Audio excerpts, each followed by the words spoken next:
Gracias, muy buenos días.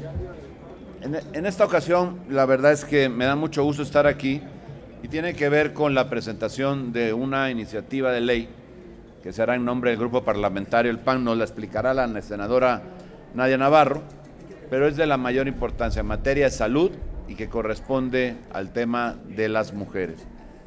Yo creo que es un tema en el que deberíamos encontrar, y digo debiéramos porque no hay alguna razón en la iniciativa, ustedes lo verán una vez que la conozcan, que se haya presentado de manera formal en un rato más en el Pleno, alguna razón para que pueda ser rechazada por ningún grupo.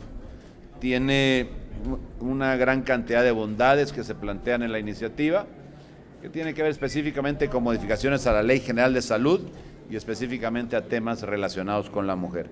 Así que, senadora, si nos hace favor de... Muchas gracias, coordinador.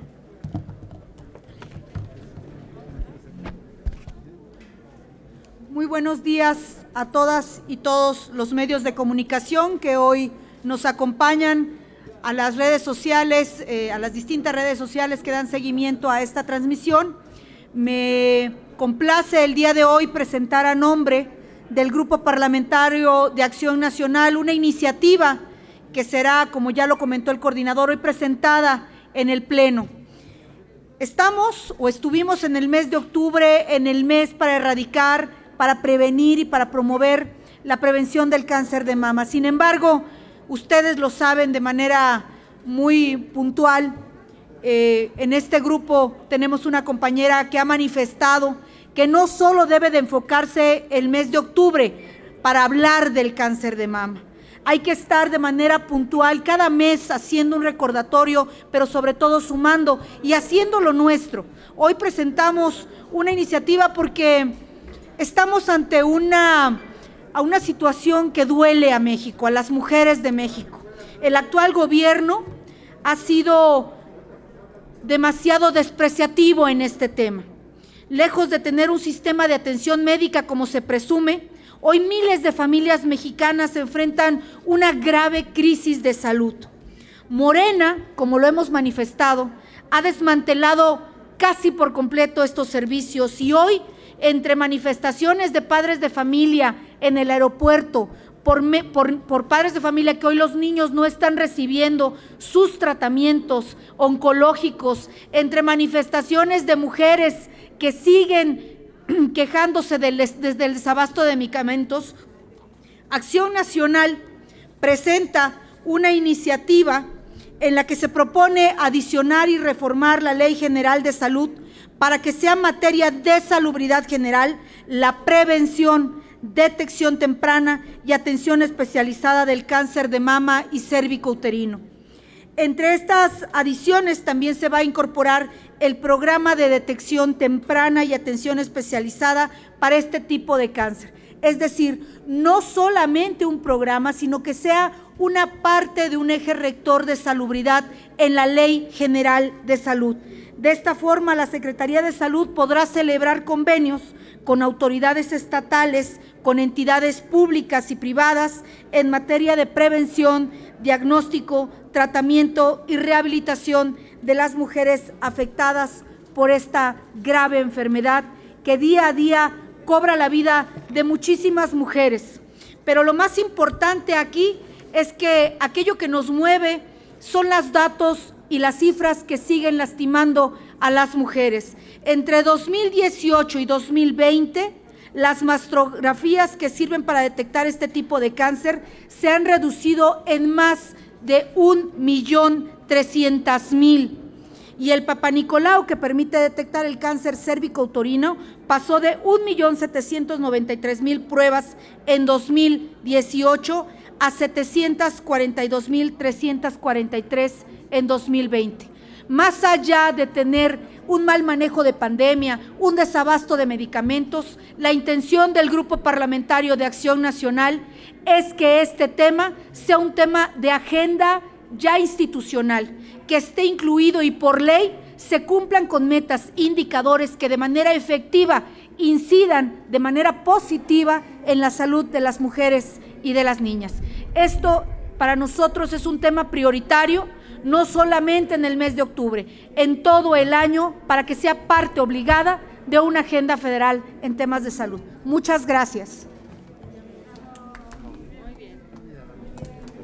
Entonces, si nos los permiten, coordinador, pasaríamos al apartado de las preguntas de parte de los compañeros de los medios de comunicación. La primera pregunta sería de Carlos Guzmán, de CMX Noticias. ¿Qué tal, senador? ¿Cómo está? Buen día para todos. Es una sobre el tema y una relacionada con Veracruz Puerto. La primera, si nos puede hablar, si en esta propuesta se planea incluir una campaña permanente. Usted estaba diciendo que no nada más es en octubre, sino que sea todo el año, en cualquier momento que la mujer lo necesite, el tomar una mastografía, el tener este tipo de atención. Y la segunda, aprovechando, Virgen Rementería tiene una propuesta de impulsar el apoyo hacia el Carnaval de Veracruz. Usted conoce muy bien el tema de Veracruz. El Carnaval ahorita tiene falta de presupuesto y sería importante en alguna medida que usted manifestara si usted lo va a apoyar desde aquí o que va a apoyar en cuanto al Carnaval de Veracruz. Gracias. ¿Quiero la primera? ¿Qué es la primera? Sí, con lo que mencionó, va a ser el programa permanente. Lo que se busca es que los programas en materia de salud sean permanentes y que estén por ley, que no sea un tema de agenda ni de prioridades, que sea asignación de presupuestos, que sean programas establecidos por ley, pero sobre todo que vayamos desde la prevención hasta la atención de manera integral para atender este tipo de padecimientos. Gracias. Respecto al otro asunto, yo te diría solamente que, y de manera muy breve, que esto es un tema de una tradición que tiene décadas, muchísimos años, y que siempre ha sido apoyada por el gobierno del Estado. Y en esta ocasión no entendemos por qué no tendría que ser así.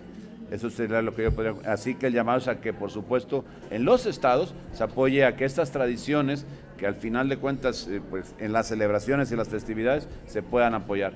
No es el caso exclusivo de Veracruz. En cualquier lado donde se presente, tiene que ser en manera conjunta llevado a cabo, pues, la realización de los eventos que por décadas se han realizado y que sirven para generación de turismo y desde luego para el esparcimiento de la población. ¿Perdón? Bueno, ya lo estamos haciendo ahora, no lo teníamos previsto, ya se hizo en el lugar adecuado, en el Congreso de Veracruz, y bueno, pues yo espero que haya una respuesta favorable por parte del gobierno del Estado de Veracruz para el municipio de Veracruz. La siguiente pregunta es de Leticia Robles de la Rosa, de Excelsior. Buenos días a todas y a todos. Son tres preguntas básicamente. Una es que si consideran que lo expresado ayer por el presidente de la República, de que ya no quiere pretextos respecto al desabasto de medicinas, puede ser una señal para sensibilizar al bloque oficialista para que acepten este tipo de reformas que van por la salud de la población más allá de posiciones políticas.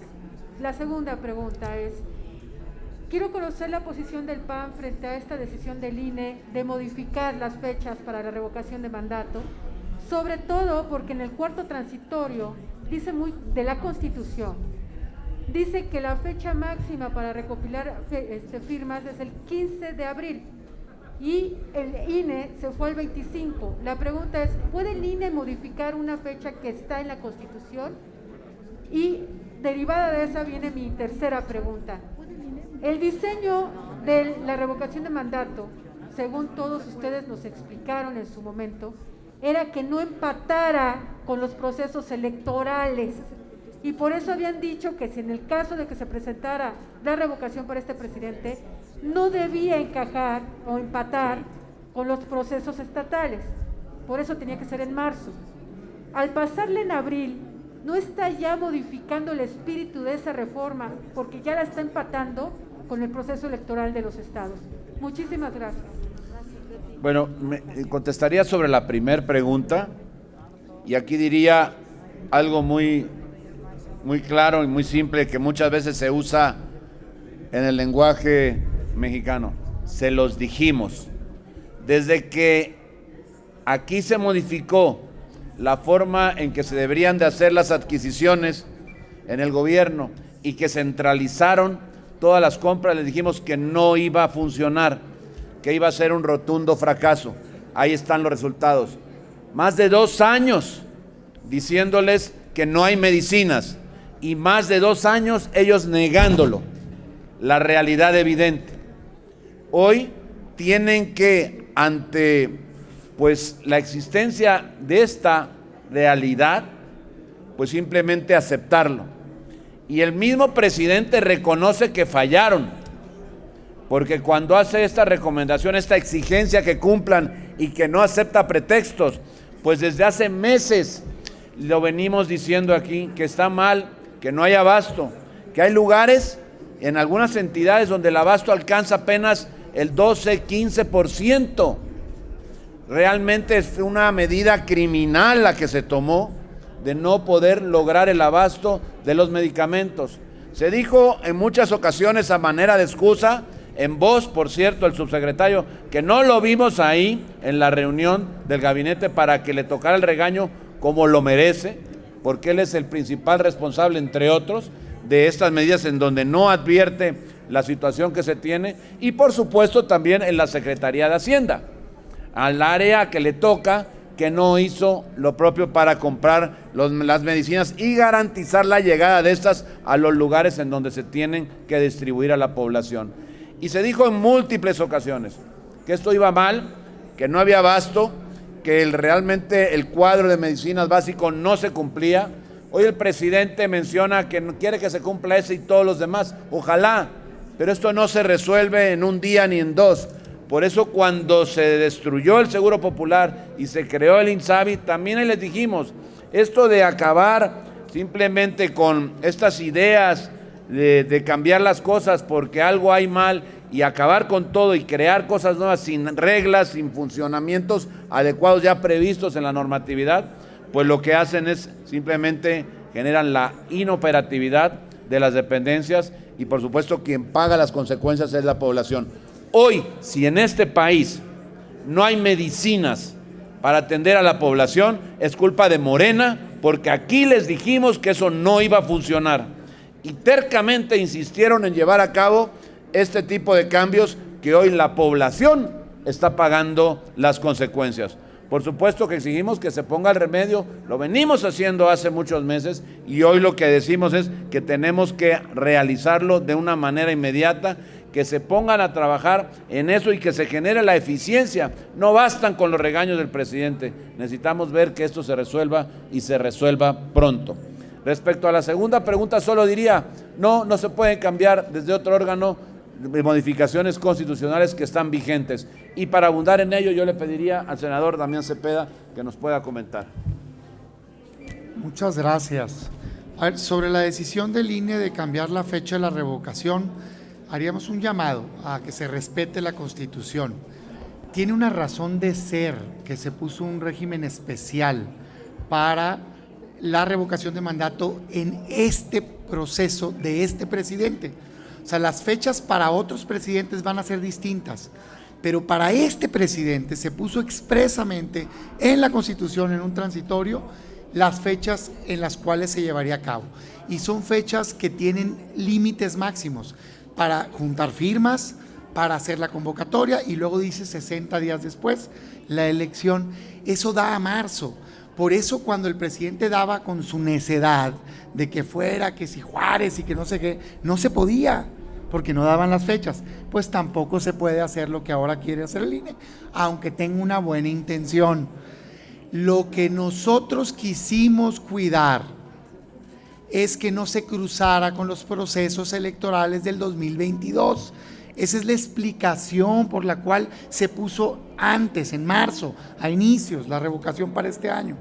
Si se pone en la fecha que trae el INE, van a haber iniciado no nomás los procesos, las campañas de los procesos 2022. Y eso no es correcto porque entonces se puede contaminar el proceso electoral. Entonces, yo creo que hay que buscar otras alternativas para validar las firmas y demás, pero no es una buena idea la fecha que están proponiendo porque primero porque va en contra de la Constitución y segundo porque se cruza con los procesos electorales. ¿Sí? Bueno, sobre el tema de las medicinas, nada más un comentario. A mí, qué bueno que el presidente finalmente esté reconociendo algo que el grupo y muchos estábamos señalando hace mucho. Qué bueno. Ojalá sea una parteaguas. No pierde nada el presidente aceptando errores.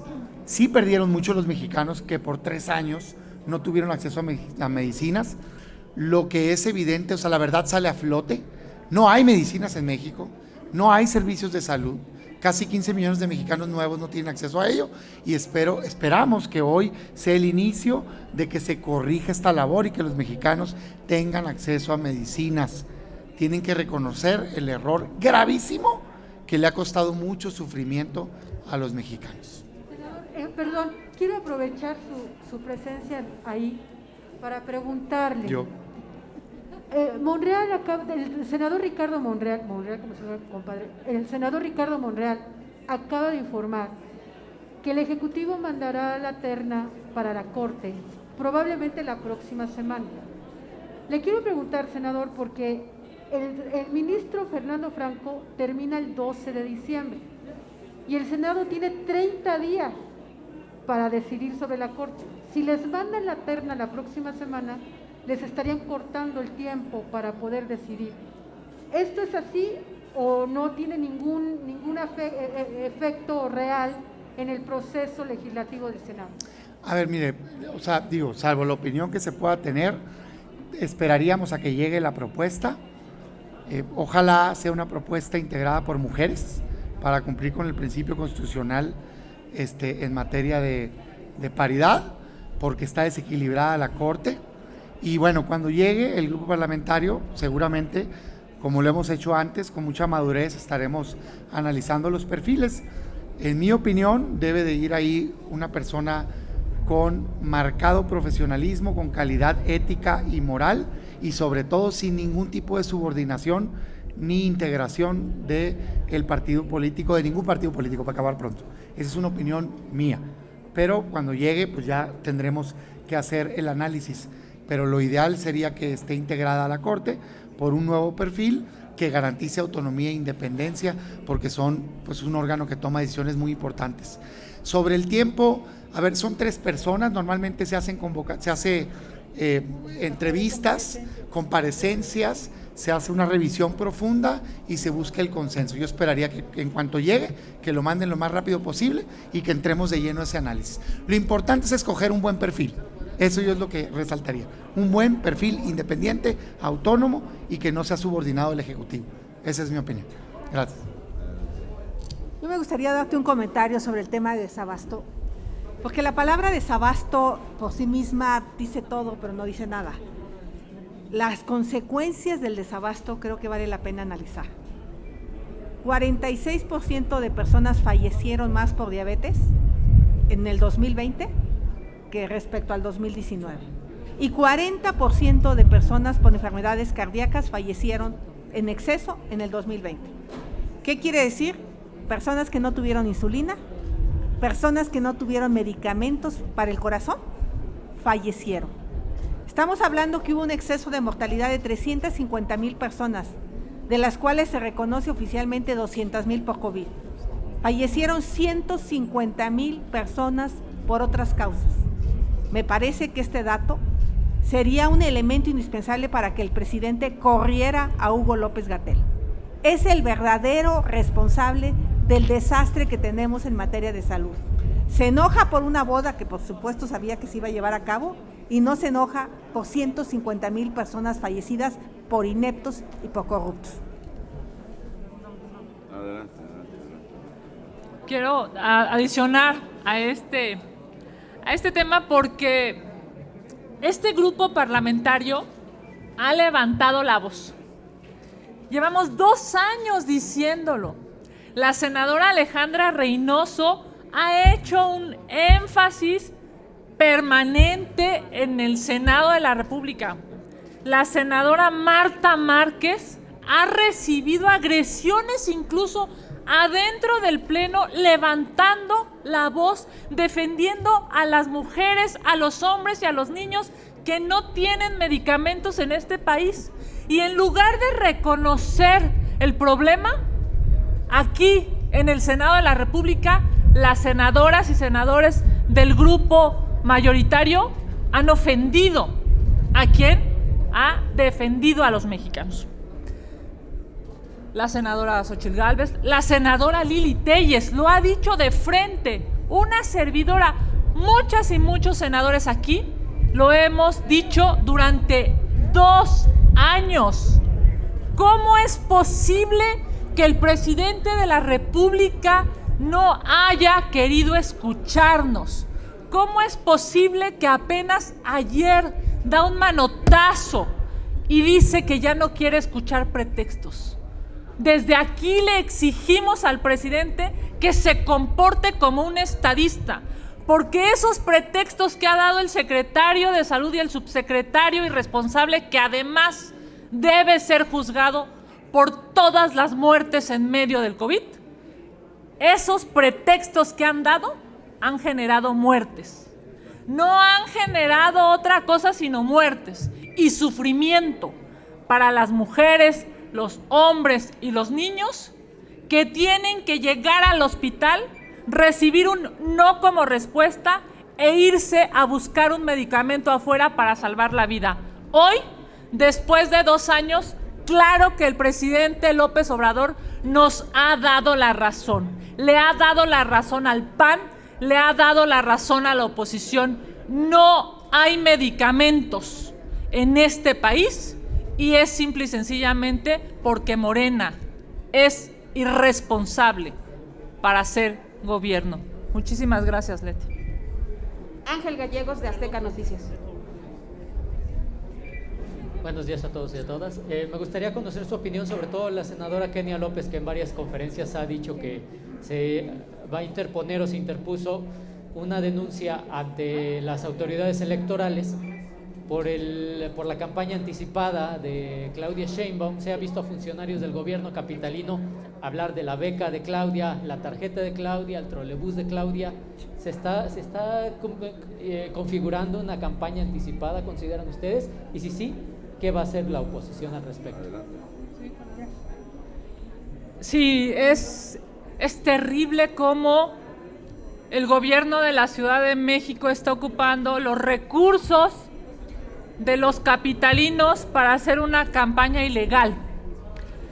Porque entonces habríamos de hablar de los muertos de Claudia, de los homicidios del gobierno de Claudia, de los desaparecidos del gobierno de Claudia, de los feminicidios del gobierno de Claudia, de los robos en transporte público que son brutales y todos los días del gobierno de Claudia. Tendríamos que entonces ponerle el nombre de Claudia a todo lo que este gobierno no hace bien. Hemos presentado una denuncia ante la autoridad electoral porque lo que está pasando con esta tarjeta de Claudia es una vergüenza. ¿Se imaginan ustedes la tarjeta de Peña? ¿Se imaginan ustedes la tarjeta de Calderón? Bueno, se hubieran incendiado las voces en aquel momento de oposición, los que hoy son gobierno, si eso hubiera pasado. Porque además no lo dijo la oposición. Quien le puso el nombre de la tarjeta de Claudia fue el propio gobierno federal a través de un servidor público federal. Nosotros exigimos, lo seguiremos haciendo y vamos a continuar con todo el procedimiento para que se sepa que eso no puede suceder y se debe detener. Si la jefa de gobierno está ansiosa por ser la sucesora en una campaña a nivel federal, pues que se vaya, que pida licencia y que deje que alguien con más sentido común y más inteligencia gobierne esta hermosa capital.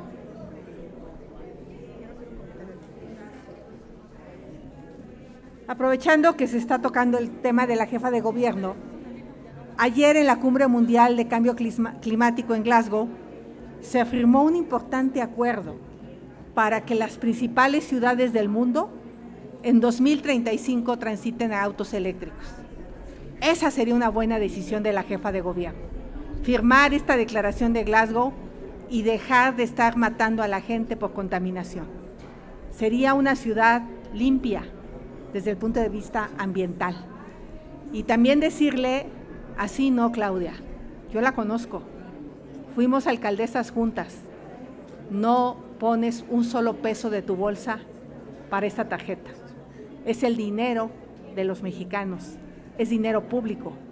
Y de eso te quejabas en el sexenio del PRD, cuando ella era alcaldesa. Se quejaba de los excesos del PRD, yo diría, ellos dijeron que iban a ser distintos. Entonces, ojalá recapacite, es una mujer inteligente y deje de lucrar con el dinero público en temas personales y se aplique a hacer de esta ciudad una ciudad verde, una ciudad sustentable, una ciudad con automóviles eléctricos y transporte público eléctrico. Y creo que eso sí sería algo que le podríamos reconocer. Gracias. Nos restan 2 preguntas más. La penúltima pregunta es de Marta Obeso, de Esfera Noticias. Hola, muy buenos días.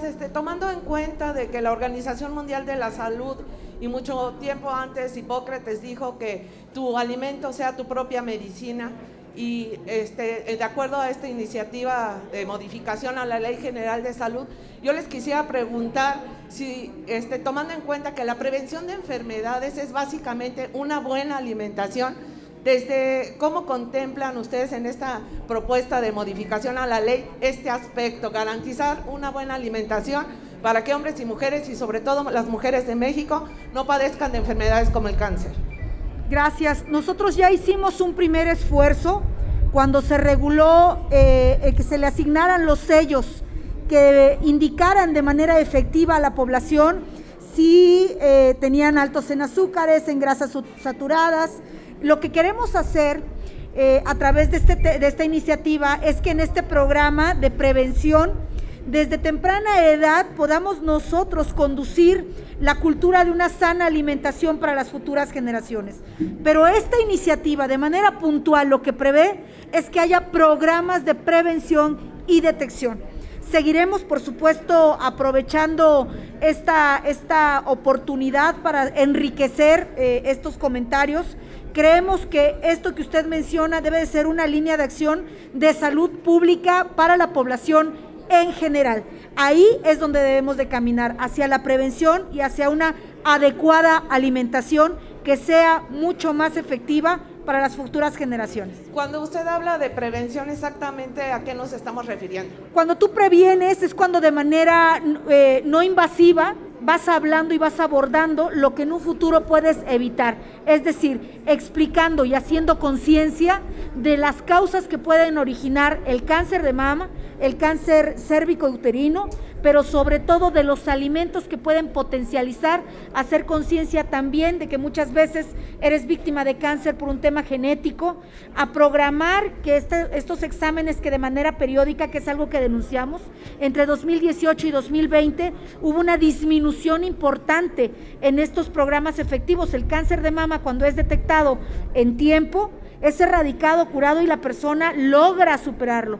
Pero cuando no tienes acceso a este tipo de exámenes, por supuesto que te condenas a la muerte. Gracias. La última intervención es de Carlos Guzmán, de CMX Noticias. Nada más rapidísimamente un comentario sobre lo que pasó ayer con Laida Salsores y lo del tema del cubrebocas. Si nos puede comentar eso, la gobernadora de Campeche hizo algo que ha causado mucha controversia. Ignorancia, esa es la palabra que podría describir en una sola, pues lo que habla. Francamente es increíble que una gobernadora invita a la población a evitar las medidas de prevención para poder lograr estar a salvo de la pandemia que todavía tenemos en México. Es verdaderamente irresponsable lo que hizo. Francamente, y todavía cuando lo estaba platicando, quienes vieron las imágenes, vieron cómo lo hizo hasta de medio manera jocosa. Es realmente insultante que tengamos una gobernadora, una persona que encabeza un gobierno y que le falte el respeto a la población de esa manera, simplemente desatendiendo las medidas mínimas del cuidado de la salud de las personas. Lo lamentamos mucho y por supuesto condenamos este tipo de actos irresponsables en voz de una persona que gobierna un estado de la República. Muchas gracias.